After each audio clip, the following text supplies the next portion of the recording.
I wanted to feel like I was outside when I was inside, and it truly feels that way. Hi, I'm Jen. And I'm Bill, and we're here in our house in the forest. Harvey's Lake is the largest natural lake in Pennsylvania.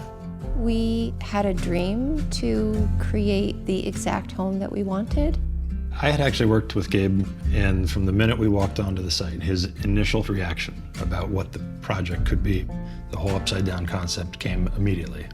My name is Gabe Hodge. I'm a principal and founder of Materia Prima Studio.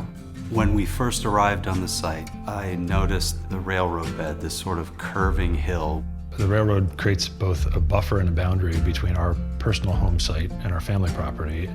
I sort of immediately hit on this idea of using that as a device that might create their public side and their private side. The public spaces where you spend most of your day wants to be up in the trees, up in the light. The spaces that you use in the evening, we ought to put those downstairs because you won't appreciate the views. The whole thought when we started designing the exterior of the house was to have stone at the base, as you would have in the forest, coming up into the timbers, and the house is a little bit of a reflection of what you would see in nature. You come through the winding driveway through the woods so that you can decompress and then arrive at the house. And when you do, you arrive on the lower level. And so this stair kind of delivers you up to the smaller building on top of the landscape building, sort of a moment of revealing. As you come into the home from the front door and come up the stairs, it opens up the view out through the forest, and the windows really let you experience the weather.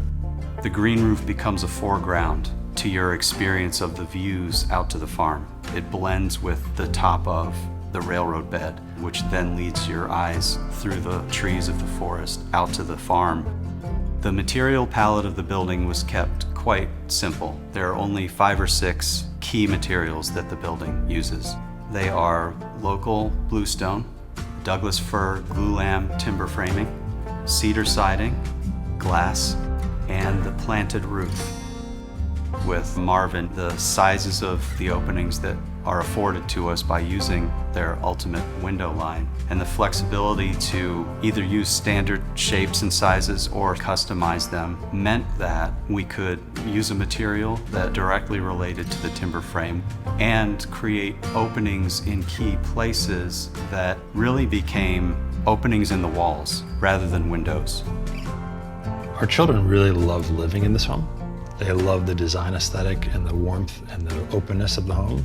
It's been a really great thing for us to have our family here together at the ages that our children are at.